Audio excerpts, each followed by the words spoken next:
Summer holidays வந்தாச்சு, நம்ம GT Holidays வந்தாச்சு. GT Holidays, South India's #1 travel brand. ஆச்சி பாதாம் ட்ரிங்க். ஆச்சி பாதாம் ட்ரிங்க் ஒன்னு வாங்குனா ஒன்னு ஃப்ரீ. நாமக்கல்ல திருச்செங்கோடு மெயின் ரோட் எர்ணாபுரத்துல இருக்கிற ஸ்பைரோ பிரைம் பப்ளிக் ஸ்கூல்ல +2 போர்டு எக்ஸாம்ஸோட சேர்த்து நீட் அண்ட் JEE கோச்சிங்கும் கொடுத்துட்டு இருக்காங்க. நக்கீரன் நேயர்களுக்கு வணக்கம். இன்று நம்முடன் கருத்துக்களை பகிர்ந்து கொள்ள இணைந்திருக்கிறார் திராவிட இயக்க சிந்தனையாளர் வல்லம் பஷீர் அவர்கள். வணக்கம் சார். வணக்கம். சட்டசபையில் அமைச்சர் தங்கம் தென்னரசு பேசும்பொழுது மடிக்கணி விஷயமாக மாணவர்களுக்கு வழங்கக்கூடிய லேப்டாப் விஷயமா நேற்று தங்கமணி பேசினார். அதிமுக முன்னாள் அமைச்சர், நீங்கள் ஒதுக்கக்கூடிய நிதியை பார்த்தா அந்த லேப்டாப்புடைய விலை 10,000 தான் இருக்கும், அது தரமாக இருக்குமா அப்படின்லாம் கேள்வி எழுப்பியிருந்தார். நாங்கள் முதல் கட்டமாக இந்த நிதியை ஒதுக்கியிருக்கிறோம், மாணவர்களுக்கு தரமான லேப்டாப் தான் கொடுக்கப்படும். இன்னும் சொல்லப்போனால் இங்கே இருக்கிற அவை உறுப்பினர்களே பொறாமைப்படும் அளவுக்கு அந்த தரம் நல்லா இருக்கும். நீங்கள் இதெல்லாம் கணக்கு பண்ணுறீங்க, உங்கள்கிட்ட இருக்கிற அதாவது தொண்டர்கள் அனுதாபிகள் அவங்களுடைய நம்பிக்கையை நீர்த்து போகும் அளவுக்கு உங்கள் கணக்கை வேற ஒருத்தர் போடுறாங்க, சரியாக பார்த்துக்குங்க அப்படின்னு ஒரு அன்பின் உரிமையாக நான் அதை சொல்கிறேன் அப்படின்னு சொல்கிறாரு. இது எப்படி பார்க்குறீங்க? பேரறிஞர் அண்ணாவினுடைய பெயரால் இயக்கத்தை நடத்துகிறார்கள். பேரறிஞர் அண்ணாவினுடைய உருவத்தை கொடியிலே வைத்திருக்கிறார்கள்.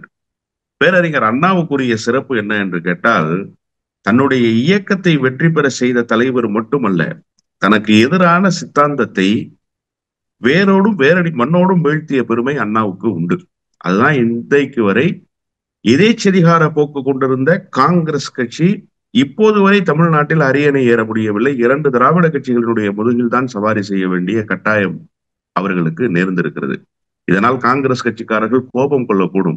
அவர்களும் நெடுங்காலமாக காமராஜர் ஆட்சி அமைப்போம் என்று சொல்கிறார்களே தவிர, அந்த காமராஜர் ஆட்சி என்பது காணல் நீராகத்தான் இருக்கிறது. இதற்கு விதை போட்டது மட்டுமல்ல, இந்த விதையை விருட்சமாக்கிய தலைவருக்கு பெயர் அண்ணா. அந்த அண்ணாவினுடைய பெயரால் இயக்கம் நடத்துகிறார்கள். எதற்காக நான் இதை சொல்கிறேன் என்று சொன்னால், அந்த அண்ணாவால் உருவாக்கப்பட்ட இயக்கமும் அந்த இயக்கத்திலிருந்து பிளவுபட்டு அண்ணாவினுடைய பெயரை சொல்லி உருவான இயக்கமும் தான் இந்த மண்ணில் நிரந்தரமாக ஆட்சி அமைக்க முடியும் என்கிற சூழல் தான் தமிழ்நாட்டை இத்தனை தனித்துவமாக வைத்திருக்கிறது. 1/2 நூற்றாண்டு கால பெருமை பேசுகிறோமே, இந்த 1/2 நூற்றாண்டு கால பெருமைக்கு இந்த 2 இயக்கங்களும் செய்திருக்கிற சாதனைகள் இருக்குல்ல, அது கொஞ்ச நஞ்சம் அல்ல. இது தொடர வேண்டும் என்பதுதான் திராவிட இயக்கத்தின் பால் பற்று கொண்டிருக்கிற, திராவிட இயக்கத்தை நேசிக்கக்கூடிய கோடிக்கணக்கான மக்கள் விரும்புகிற ஒரு செய்தி.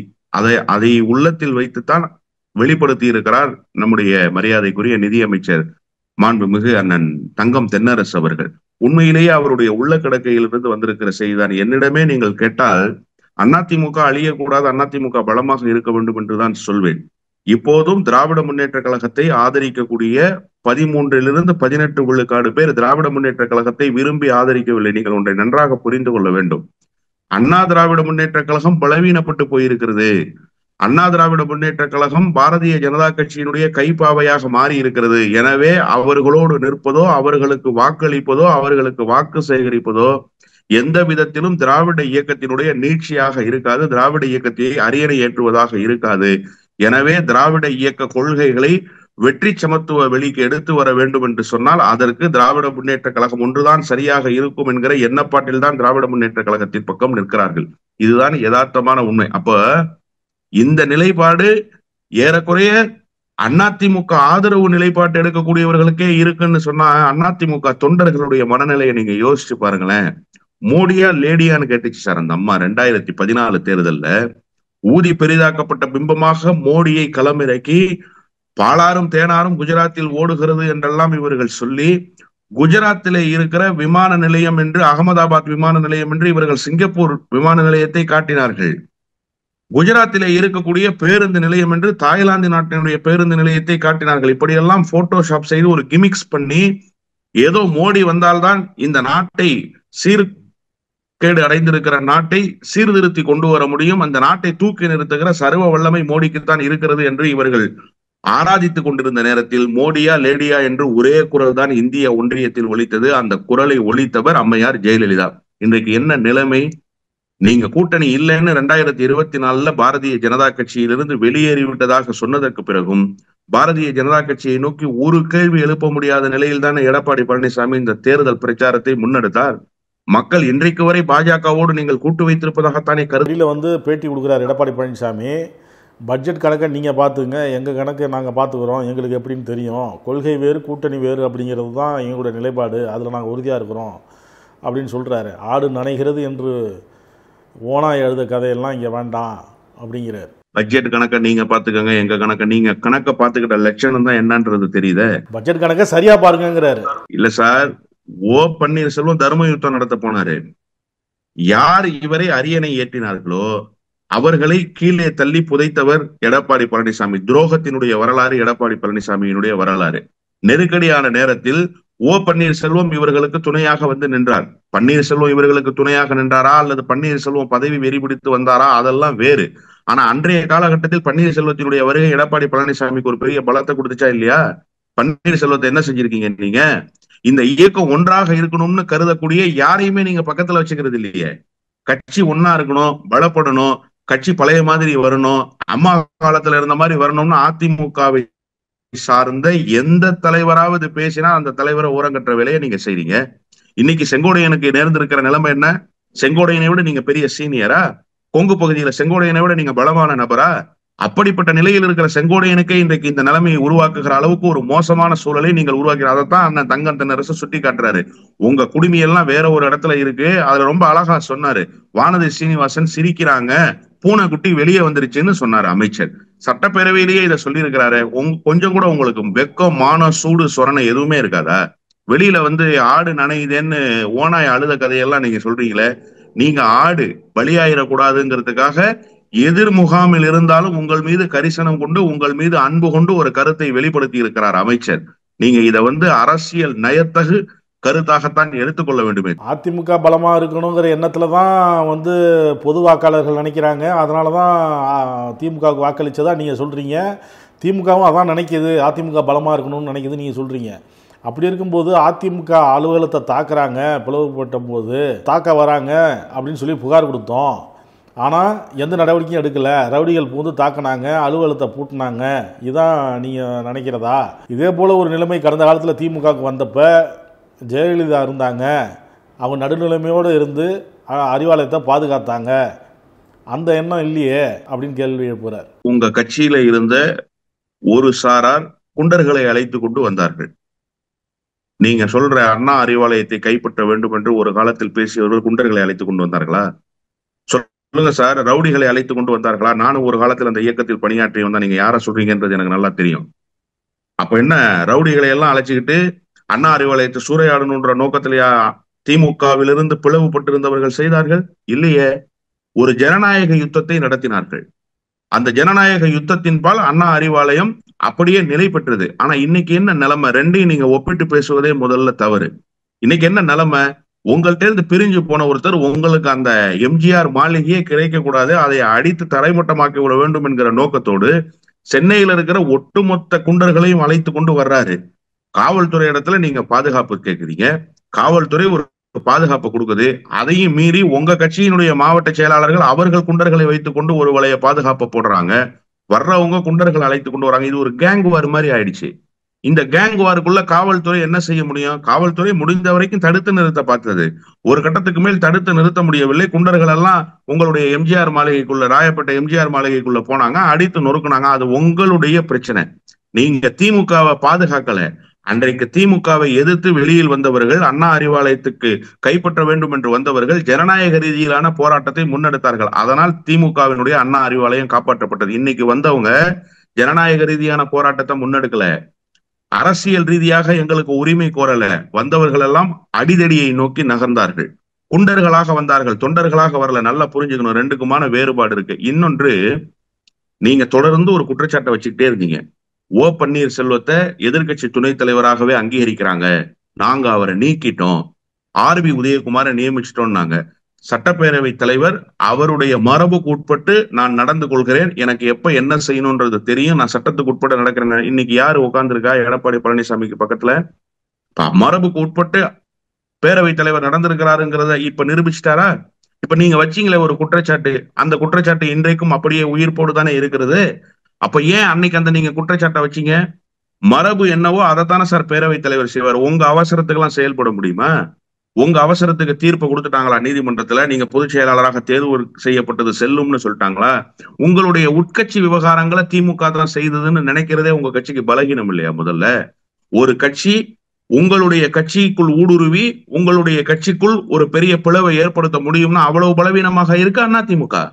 ஜெயலலிதா ஆட்சி காலத்துல அவ்வளவு பலவீனமாகவா இருந்தது? 2016 ஒட்டுமொத்தமாக 234 தொகுதியிலும் இரட்டை இலை சின்னத்தில் களம் காண வைத்து அடுத்த கட்ட வெற்றியை அதிமுகவுக்கு பெற்று தந்த இயக்கம் சார். அப்படிப்பட்ட ஆளுமை மிக்க தலைவராக ஜெயலலிதா இருந்தாங்க. அதன் பிறகு நீங்க என்ன செஞ்சீங்க? தொடர் தோல்வி அல்லவா அந்த இயக்கத்துக்கு பரிசாக தந்திருக்கீங்க. 11 தோல்வி பழனிசாமி, இப்ப 12 தோல்வி பழனிசாமின்னு விமர்சிக்கிற நிலைமைக்கு இந்த இயக்கத்தை கொண்டு வந்து நிறுத்தியது யாரு? இதையெல்லாம் தான் சுட்டி காட்டுறாரு. உங்களுக்கு கோபம் வருது. நியாயமாக இல்ல, சட்டசபையில இதை பேச வேண்டிய அவசியம் என்னன்னு கேக்குறாங்க. ஆளுங்கட்சி மீது உள்ள குற்றச்சாட்டை, எதிர்கட்சிகள் வைக்கக்கூடிய குற்றச்சாட்டை மடையை மாற்றத்திற்கு இந்த மாதிரி ஒண்ணு பேசுறாங்க அப்படிங்கிற குற்றச்சாட்டை வைக்கிறாங்க. என்ன குற்றச்சாட்டு வச்சுட்டீங்க நீங்க? என்ன பெரிய ஆக்கப்பூர்வமான குற்றச்சாட்டு வச்சுட்டீங்க? சட்டம் ஒழுங்கு சரியில்லைன்னு சொல்றாங்க.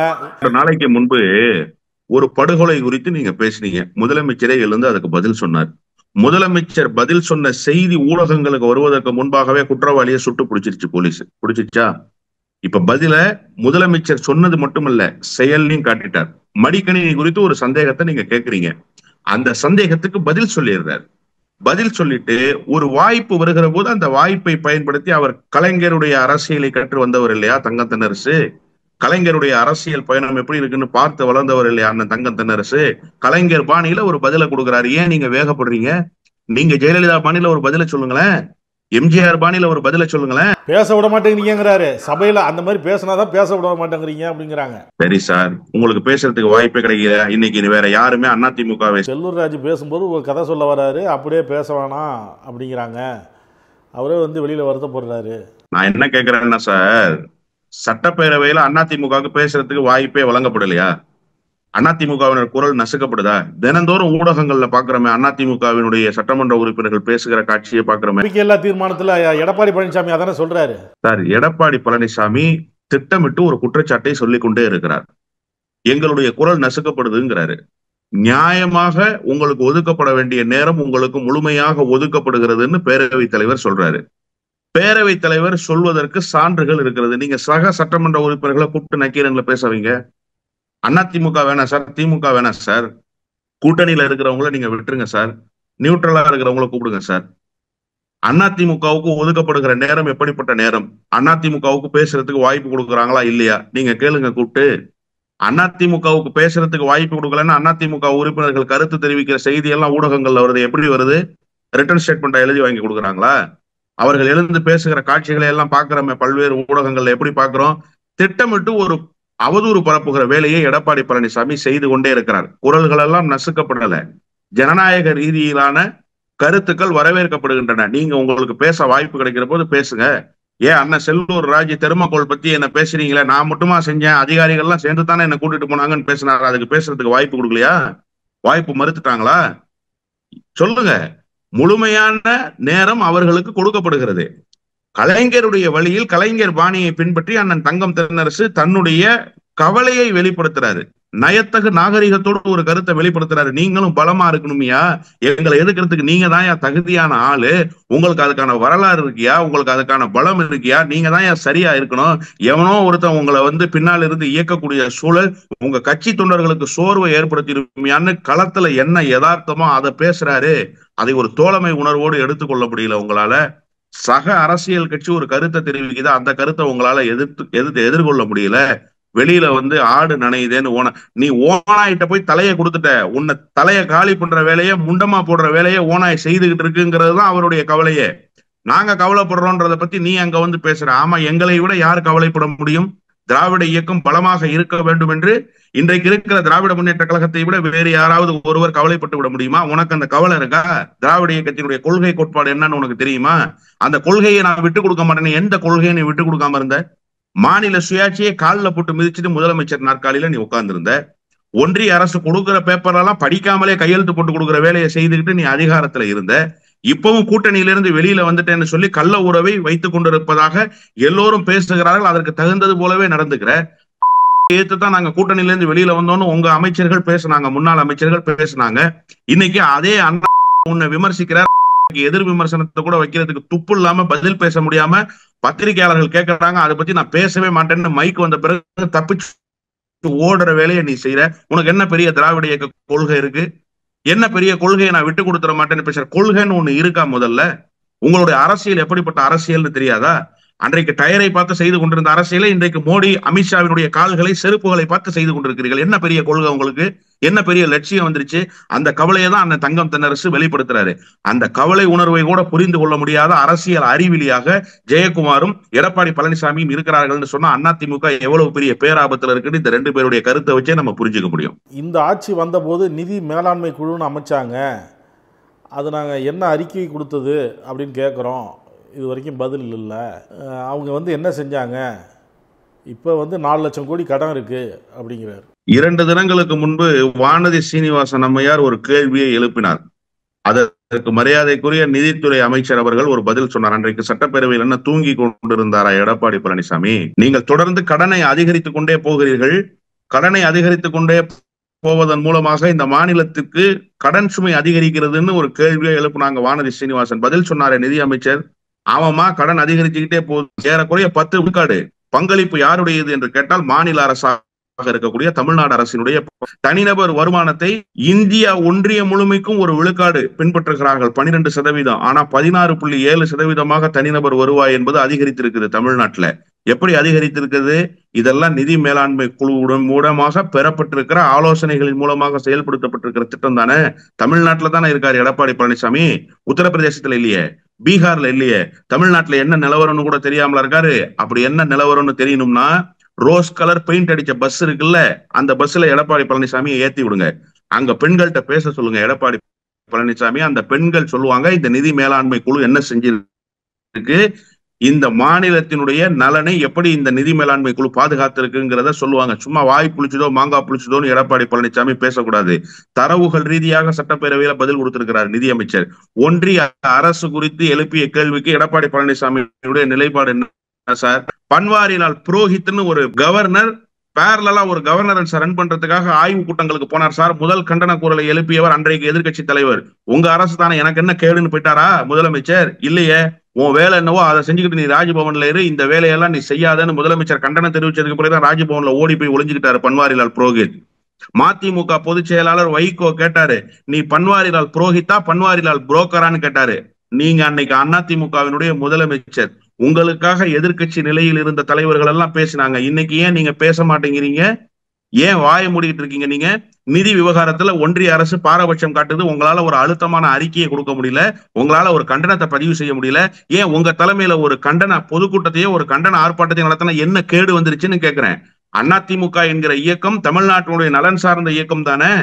தமிழ்நாட்டினுடைய நலன்களை பாதுகாப்பதற்கு நீங்கள் தொகையாக வைத்திருக்கிற நிதியை உடனே ரிலீஸ் பண்ணுங்கன்னு ஒன்றிய அரசு கேட்பதற்கு முதுகெலும்பு இருக்கிறதா எடப்பாடி பழனிசாமிக்கு? அதையெல்லாம் செய்யாமல் எடப்பாடி பழனிசாமி இந்த அரசை குறை சொல்கிற வேலையை மட்டுமே செய்து கொண்டிருக்கிறார். இது அதிமுகவை பலகீனப்படுத்தும் என்பதை உணராமல் அதை செய்து கொண்டிருக்கிறார் எடப்பாடி பழனிசாமி. தொகுதி பங்கீடு குறித்து நாளைக்கு ஆலோசனை கூட்டம் வச்சிருக்கிறாங்க. இந்த நிலையில பாஜக, தமிழ்நாடு பாஜக ஆர்ப்பாட்டமும் அறிவிச்சிருக்கு. குறிப்பா கர்நாடகாவில் மேகதாது அணை கட்டுவோம்னு சொல்றாங்க. அந்த முதலமைச்சர், துணை முதலமைச்சர் டி.கே. சிவகுமார் இவங்க எப்படி வரவேற்கிறாங்க அப்படின்னு சொல்லி தமிழ்நாடு பாஜக ஆர்ப்பாட்டம் அறிவிச்சிருக்கு. இந்த ஆர்ப்பாட்டம் எதுக்கு நினைக்கிறீங்க? இந்த தொகுதி மறுசீரமைப்பு தொடர்பாக ஒரு ஆலோசனை கூட்டம் நடக்குது, அந்த செய்தி வெளியில போகக்கூடாதுங்கிறதுக்காக இந்த ஆர்ப்பாட்டம் நடக்குதா? நீங்க இதை எப்படி பாக்குறீங்க? நான் அவ்வளவு வேகமெல்லாம் இதை யோசிக்கல சார். ஒரு போராட்டம் நடத்தி தமிழ்நாடு முதலமைச்சர் ஒருங்கிணைக்கிற ஒரு கூட்டத்தினுடைய செய்தியை பின்னுக்கு தள்ளிட முடியுங்கிற அளவுக்குலாம் தமிழ்நாடு அரசியல் இன்னும் கெட்டு போயிடல. அதனால அது குறித்த கவலை எல்லாம் இல்லை. இதே மேகதாது அணை கட்டுவதற்கு 2014 கர்நாடக மாநிலத்தினுடைய அனைத்து கட்சி கூட்டத்தை யார் நடத்தினார்னா நீர்வளத்துறையினுடைய அமைச்சர், பாஜகவினுடைய நீர்வளத்துறையினுடைய அமைச்சர், நான் பேரெல்லாம் குறிப்பிட விரும்பல, அவரு பெங்களூர்ல நடத்தினாரு. இதை நடத்தி மேகதாதுல அணை கட்ட போறான், காவிரி தீரம் பூரா பாலைவனம் ஆகி போயிருங்கிற செய்தியை இந்த கூட்டம் நடத்தின 3வது நாள் தருமபுரி மாவட்டத்துல பத்திரிகையாளர் சந்திப்பு நடத்தி மதிமுகவினுடைய பொதுச் செயலாளர் போராட்டத்தை அறிவிச்சார். அதன் பிறகு திராவிட முன்னேற்ற கழகம் அனைத்து கட்சி குழு ஒருங்கிணைக்கப்பட்டு காவிரி தீரம் முழுமைக்கும் போராட்டம் முன்னெடுக்கப்பட்டு இன்றைய வரை அது கிடப்புல கிடக்கு. அன்னைக்கு பாஜகவினுடைய ஒன்றிய அமைச்சர் தலைமையில் தான் மேகதாது அணை கட்டுவோம்னு சொல்லி கூட்டத்தை போட்டாங்க. அன்றைக்கு முதலமைச்சர் யார்? பாரதிய ஜனதா கட்சியை சேர்ந்தவர். அப்போதெல்லாம் எங்க போனாரு? வாயில வாழைப்பழம் வச்சிருந்தார். சரி, நீங்க இதே கர்நாடகாவுல தேர்தல் பொறுப்பாளரா போய் தேர்தல் பணியாற்றுறதுக்கு போனீங்களே, யாருக்கு தேர்தல் பணியாற்ற போனீங்க? உங்களுடைய பாரதிய ஜனதா கட்சியை சார்ந்தவர்களுக்கு பணியாற்ற போனீங்க. அந்த பாரதிய ஜனதா கட்சியை சார்ந்த முன்னாள் முதலமைச்சர் தான் இந்த அணையை கட்டிடுவோம், கட்டாம விட மாட்டோம்னு சொல்லி சூழல் வச்ச ஒரு சட்டமன்றத்துல அவருக்கு தானே ஓட்டு கேட்டு போனீங்க. அன்னைக்கு தெரியாத மேகதாதுவின் குறுக்க அணை கட்ட போறாங்க, அவங்களுக்கு ஓட்டு கேட்டு வந்திருக்கோம், தமிழர் விரோத போக்குன்னு அன்னைக்கு தெரியாதா? அரசியல் இல்ல, அரசியல் எல்லாம் புஸ்வானம் ஆகி போச்சு. காரணம் என்னன்னு கேட்டா, 2 நாளா ஒயின் ஷாப் வாசல்ல எல்லாம் போய் முதலமைச்சர் படத்தை ஒட்டி ஒரு அரசியலை பண்ணலாம்னு நினைச்சாரு. ஈடி ஒரு பெரிய குட்டு வச்சிருச்சு. மாண்புமிகு நீதியரசர்கள் MS ரமேஷ், மாண்புமிகு நீதியரசர் செந்தில்குமார் 2 பேரும் சேர்ந்து ஓங்கி கன்னத்துல அரைஞ்சிட்டாங்க ஈடிய. யாரு சொல்லியா நீங்க போனீங்க? 1000 கோடி இருக்குன்னு நீங்க பாட்டுல ஒரு குற்றச்சாட்டை வச்சிருக்கீங்க. என்ன முகாந்திரமியா இருக்கு? நான் ஒரு இடைக்கால தடையை விதிக்கிறேன், சிசிடிவி ஃபுட்டேஜ் எடுத்துட்டு வான்னு அட்வொகேட் ஜெனரல் PS ராமனுக்கு சொல்லிட்டாங்க. சொலிசிட்டர் ஜெனரல் ARL சுந்தரேசன் போய் சொன்ன எதையுமே காதுல வாங்கல. எல்லாம் பொய் குற்றச்சாட்டுன்னு நீ சொல்லிக்கிட்டு இருக்க, எல்லாம் உண்மை, சிசிடிவி ஃபுட்டேஜ்ல இருக்கு, வரட்டும். சிசிடிவி ஃபுட்டேஜை நாங்க PS ராமன் அட்வொகேட் ஜெனரல்கிட்ட கேட்டிருக்கோம், வந்த பிறகு பேசிக்கோன்னு சொல்லி அனுப்பிச்சிட்டாங்க. இப்ப இதற்கு பிறகு எதை செய்தால் அரசியலில் பிழைப்பு நடத்த முடியும் என்று தெரியாமல் திடீரென இப்போது தென்னிந்தியாவை ஒருங்கிணைக்கிறோம்னு சொன்ன முதலமைச்சர் ஒட்டுமொத்த இந்தியாவை ஒருங்கிணைக்க போறாரு. பஞ்சாபினுடைய முதலமைச்சர் வர்றாருன்றாங்க, ஒரிசாவினுடைய முன்னாள் முதலமைச்சர் ஆதரவு தெரிவிச்சிட்டாருன்றாங்க. இந்த நிலைமை இப்படியே போனா இனி தமிழ்நாட்டினுடைய தலைநகரம் சென்னை தான் இந்தியாவினுடைய அரசியலை தீர்மானிக்கிற இடத்துக்கு வரும். டெல்லியை பின்னுக்கு தள்ளி சென்னை முன்னுக்கு வருதுங்கிற அந்த எரிச்சலில் தான் நாளைக்கு ஒரு அடையாள போராட்டத்தை அறிவிச்சிருக்கிறார். நல்லா நடத்தட்டும். பேரறிஞர் அண்ணா தான் சொன்னார், என்னால் ஆனதை நான் செய்து விட்டேன், டெல்லி தன்னால் ஆனதை செய்யட்டும். முதலமைச்சர் அவர்களுடைய இந்த முன்னெடுப்புக்கு பின்பு இந்தியாவினுடைய அரசியல் எப்படி மாறி இருக்கிறது என்று சொன்னால், இனி இந்தியாவினுடைய அரசியல் தலைநகர் டெல்லி அல்ல, சென்னை தான் இந்தியாவினுடைய அரசியல் தலைநகர் என்பதை நாளைய தினம் இந்தியாவுக்கு பிரகடனம் செய்ய இருக்கிறார் முதலமைச்சர். இனி டெல்லி தன்னால் ஆனதை செய்து கொள்ளட்டும் என்கிற நிலை தமிழ்நாட்டிலிருந்து உருவாகி இருக்கிறது. கருத்துக்களை பதிவு பண்ணதுக்கு நன்றி சார். நன்றி. நக்கீரன் டிவிக்கு சப்ஸ்கிரைப் செய்யுங்கள். உங்கள் ஆதரவே எங்கள் பலம். ஆசிரியர்களுக்கு நண்பனாகவும் மாணவர்களுக்கு ஆசானாகவும் திகழும் தேர்வு வழிகாட்டி. ஒவ்வொரு பாடத்திற்கும் அனுபவமிக்க ஆசிரியர்களின் துல்லியமான தெளிவான விடைகள். CNC இருக்கு, தேர்வு பயம் எதற்கு? இது தீரன் பப்ளிஷிங் ஹவுஸ் விற்பனை வெளியீடு.